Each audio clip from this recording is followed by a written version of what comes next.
Leo adjusted the collar of his suit for the 5th time. The mirrors in the corridor didn't lie. He looked like a nervous human among giants. The alien station was massive, with walls glowing faintly blue and floors that responded to every step like water held under glass. He was Earth's youngest ambassador, selected because of his calm nature and ability to stay focused in stressful situations. Today was his first official meeting with the United Galactic Coalition, and most importantly, his first face-to-face meeting with Kirill, the alien woman who had been openly mocking humans in her broadcasts for years. The room he entered was circular, filled with various alien species, tall ones with skin like marble, short ones with eyes like glass, and flying. Creatures that didn't even have legs, and standing in the center, surrounded by admirers, was Kirill. She was tall and elegant, her armor decorated with symbols of war and tradition. Her skin was a soft silver blue, and her eyes had a glowing amber hue that gave her a sharp, commanding look. Her hair tied behind her head shimmered like strands of dark metal. But it wasn't her beauty that drew attention, it was her laughter. "You must be the human," she said loud enough for everyone to hear, her lips curled in a sly smile. "I've heard your kind sweat when nervous and cry over movies." Few aliens chuckled. Leo took a deep breath and walked forward. "And you must be the one who's read too many outdated reports," Leo replied calmly, with a polite smile. That got the room quiet. Kirill blinked, then grinned. "You have a voice, good. I was starting to think you'd hide behind a translator drone." "I like to speak for myself," Leo said. "Even if we humans are known for being emotional, we're also known for being adaptable." Kirill smirked. "Adaptable? Or just lucky to still be standing?" Leo didn't answer right away. Instead, he turned to the group. "How about this?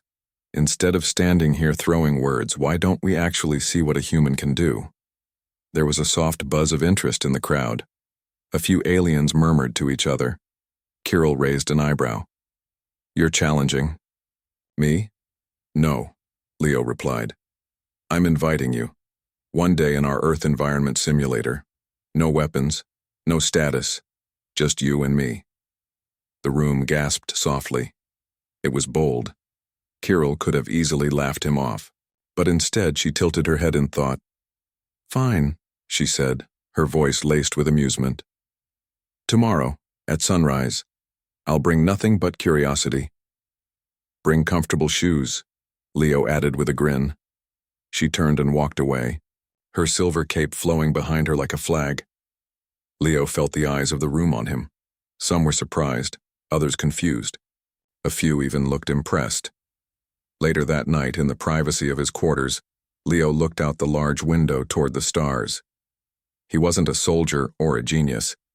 He didn't have claws, wings, or mental powers. But he did have something else. Patience. The next morning came quickly. The EarthSim simulator was a giant dome filled with the sounds, air, and temperature of real Earth nature. Lush trees grew from the ground. A small river trickled down the side of a rock formation. Birds chirped. It felt like home. Kirill entered, wearing simple explorer clothing. No armor, no weapons.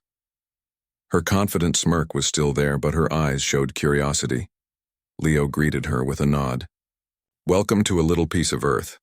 I expected more buildings and pollution," she said. Leo smiled. "That's what you've read about. But Earth is also forests, survival, and connection with nature." They began walking through the forest path. Kirill seemed distracted at first, poking leaves and making remarks about Earth insects being tiny and harmless.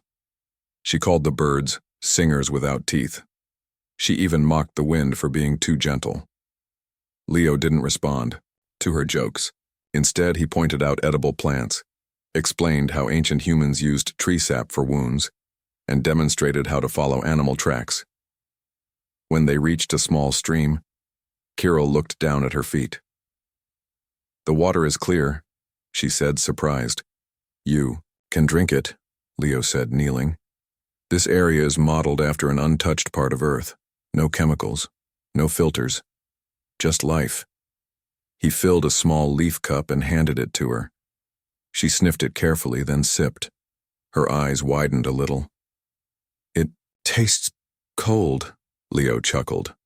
That's usually a good thing. She didn't say anything after that for a while. They walked in silence through a clearing filled with tall grass.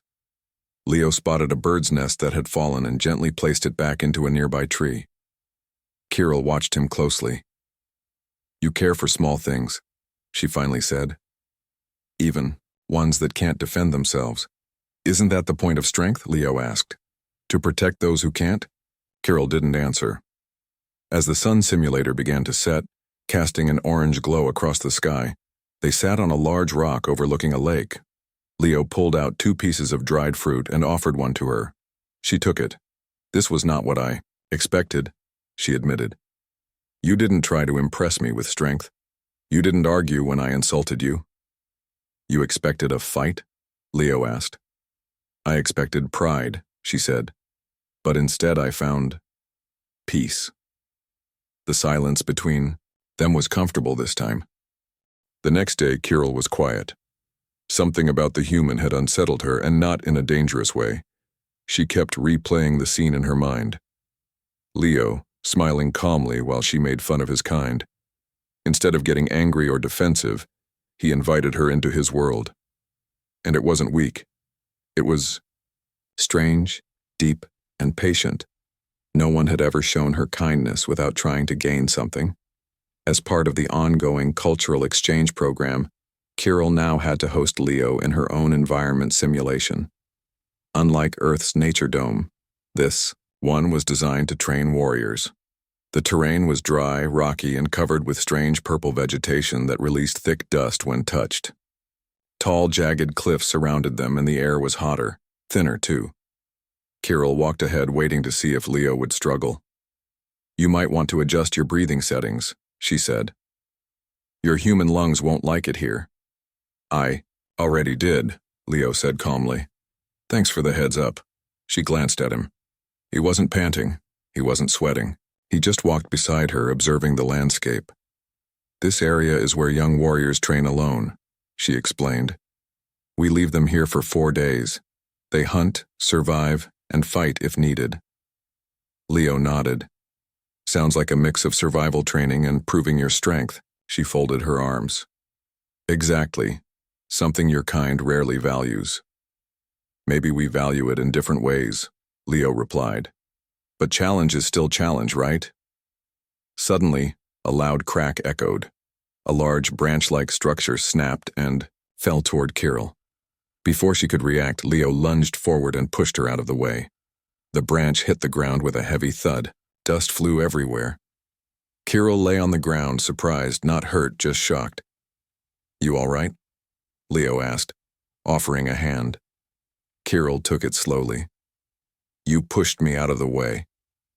You were under a falling tree, Leo said, brushing off his pants.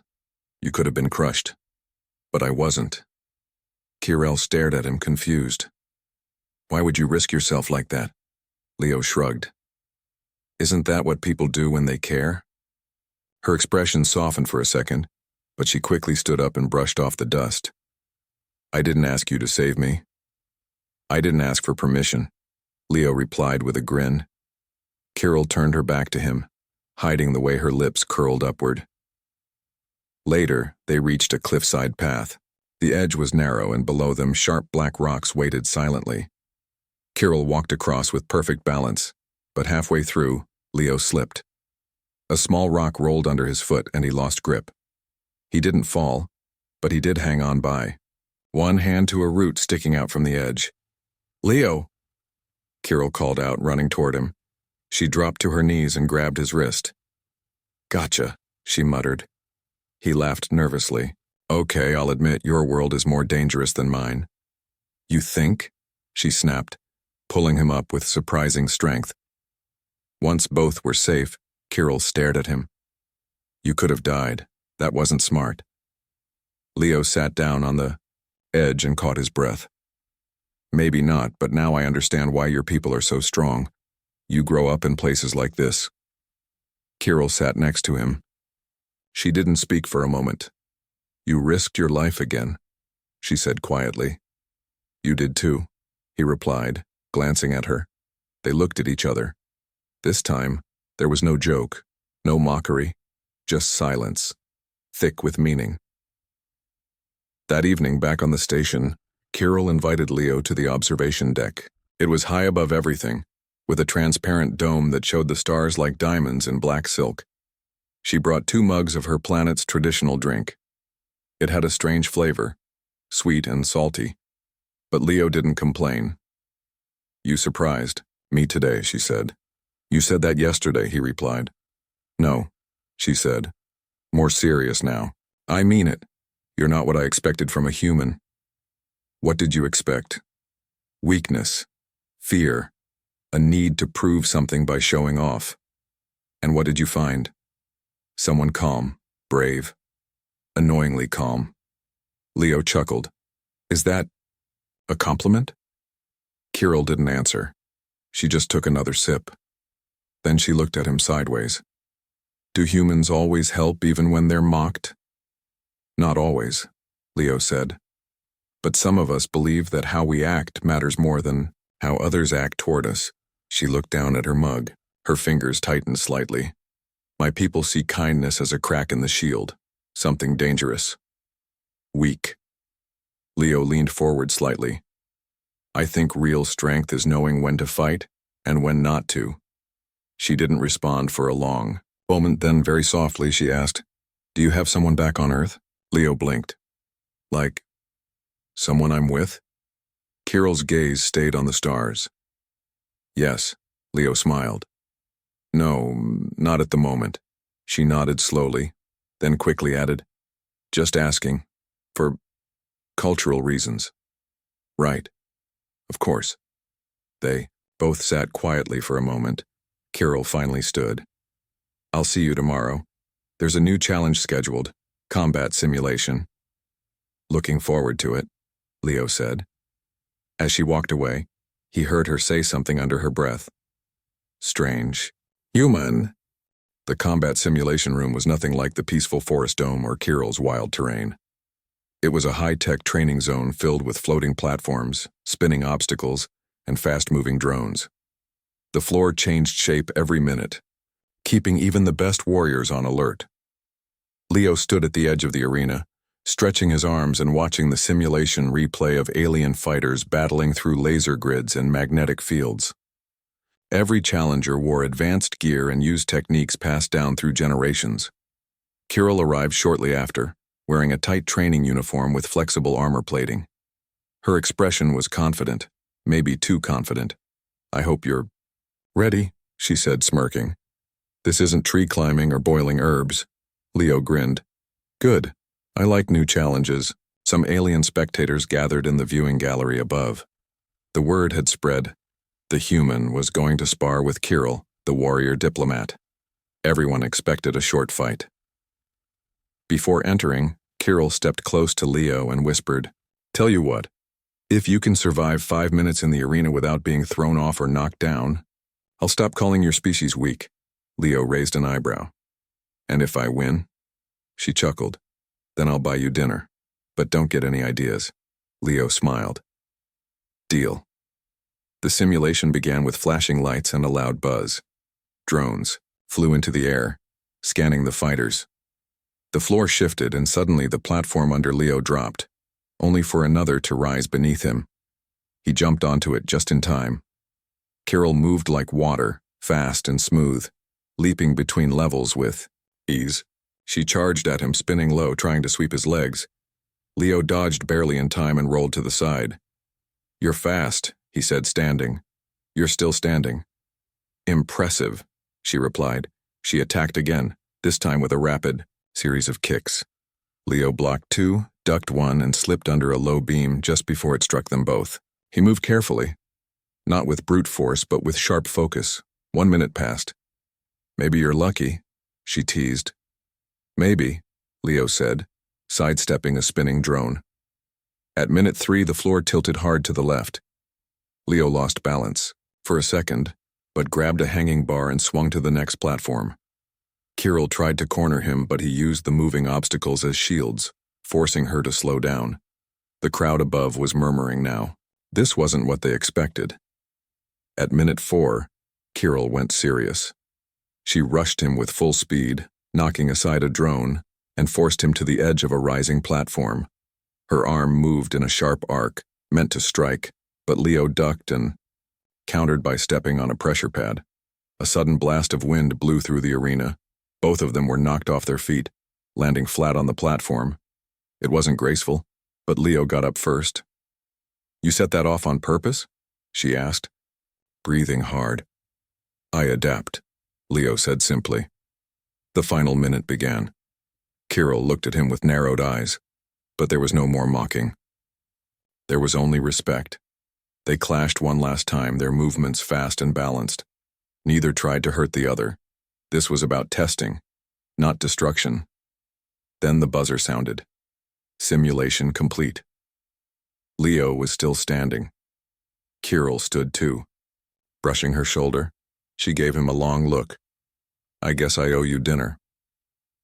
Later that evening, Kirill and Leo sat at a small dining spot on the station.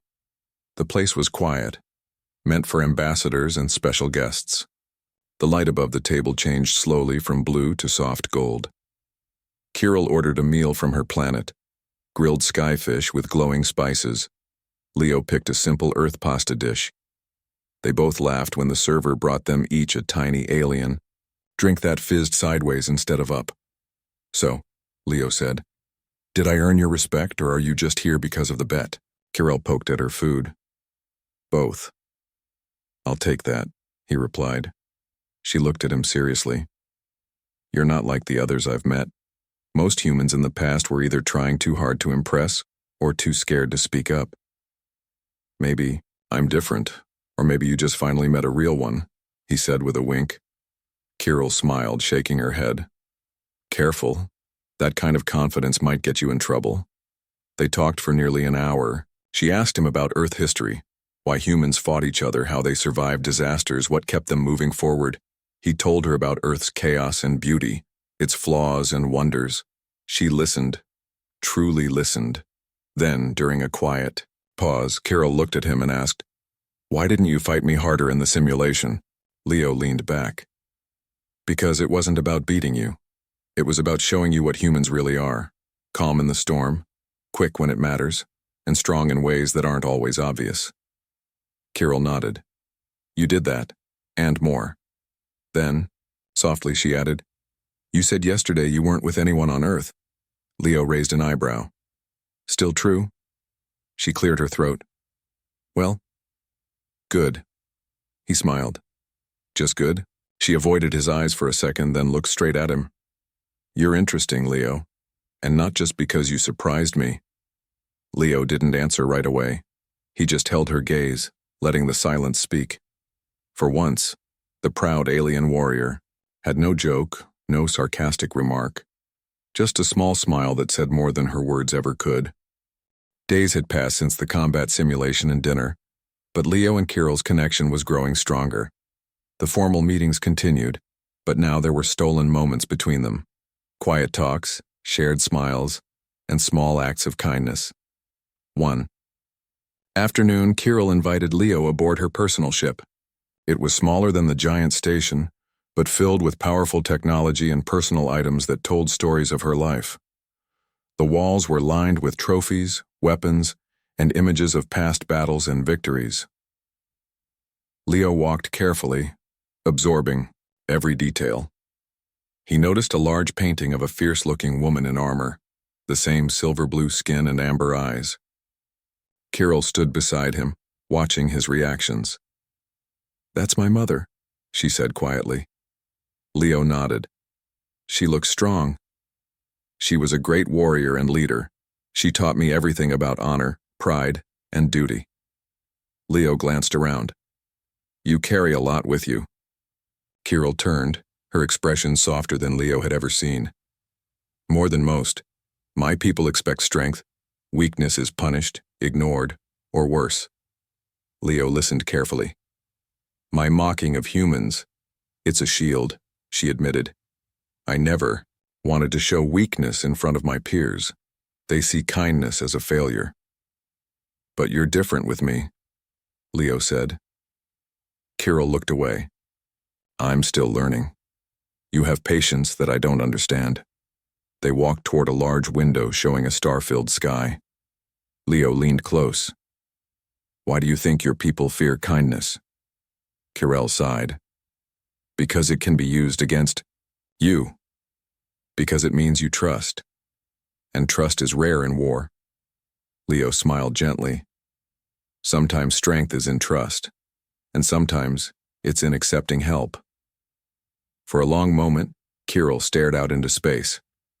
Then she turned. I want to believe that, but my world doesn't. Leo reached out and lightly touched her arm. Then maybe it's time your world saw you. She met his eyes, searching.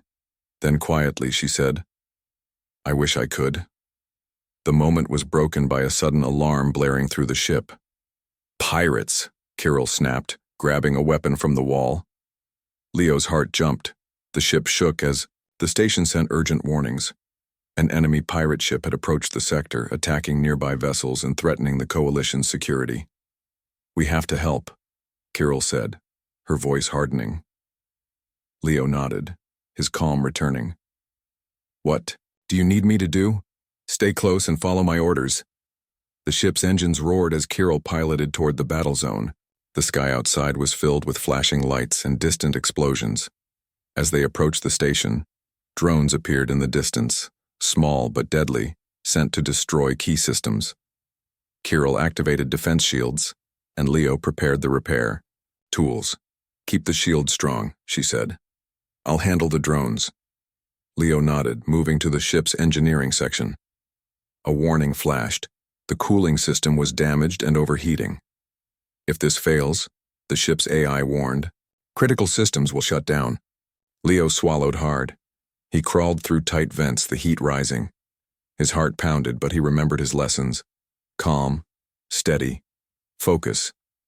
He reached the damaged pipes and began repairs, his hands steady despite the heat and noise. Above, Kirel fought the drones, using quick moves and sharp shots to protect the ship. Suddenly, a drone slipped past her defenses and headed for the engine core. Kirel's eyes widened. She raced forward, knocking the drone aside and taking it down with one shot. Back in the vent, Leo tightened the last valve. System stable, he whispered. He crawled back, exhausted but relieved. Kirel met him at the entrance, her face tired but smiling. You're amazing, she said. You're not so bad yourself. The ship's alarm stopped. We made it, Kirel said. Leo smiled. Together, they stood close, the tension of battle fading. Then, unexpectedly, Kirel asked softly, Leo, I meant what I said before. He looked at her. About being single. Leo laughed quietly, but his eyes were serious. I'm still single. She took a deep breath. Would you consider being with someone like me?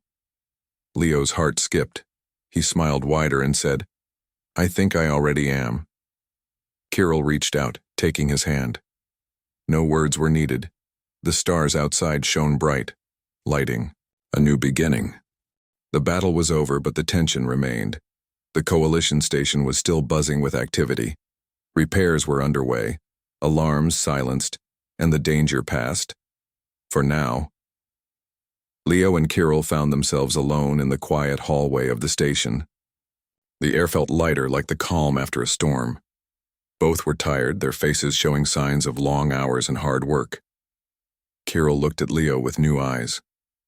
The warrior pride was still there, but beneath it was something softer, more honest. You never gave up, she said quietly. Leo shrugged. Why should I? Giving up never fixed anything. Kirel smiled. You're different from every human I've met. I mocked your species for hours, and now I'm the one asking questions I never thought I would. Leo raised an eyebrow. Like what? She took a deep breath. Like, are you really single? He laughed. Yes. Still. Her amber eyes softened. I guess you surprised me more than I thought. Leo's smile grew. I told you humans are full of surprises. For a moment, neither spoke. The quiet was peaceful. Then Kirel stepped closer, her voice low. I was wrong to judge you before. Not just you, but your whole species. Leo looked at her. It takes courage to say that. Kirill nodded. Your patience, your kindness, your strength, they are rare. You showed me things I never expected. Leo reached out and took her hand gently. And you showed me that even the strongest warriors can have doubts and fears. She squeezed his hand. Maybe we both learned something. Over the next few days, the bond between them grew deeper. They trained together, shared stories, and even laughed at the memories of their first meeting. Kirill no longer mocked humans, instead she admired their spirit. One evening they stood on the station's observation deck again, watching the stars drift by. Kirill looked at Leo and said, "You know, I never thought I'd find someone like you here." Leo smiled. "And I never thought I'd find someone like you." She reached out and brushed a stray strand of hair from his face. "Will you stay with me? Not just here, but beyond this station, wherever the stars take us." Leo nodded without hesitation. "I want to." Kirill leaned in, her forehead resting against his. "In my world, this would be called a promise," she whispered. "And in mine, it's the start of everything." They held each other as the stars shone bright around them, a symbol of hope, trust, and a new beginning between two very different worlds. Back on Earth, news of Leo's success spread. The story of the human who survived an alien warrior's mockery and won her respect inspired many. It reminded everyone that strength isn't just about power, it's about heart, patience, and courage. Kirill's people began to see humans differently, opening doors for new alliances and friendships. And Leo? He continued to represent Earth with pride, no longer just as a diplomat but as a symbol of humanity's true strength.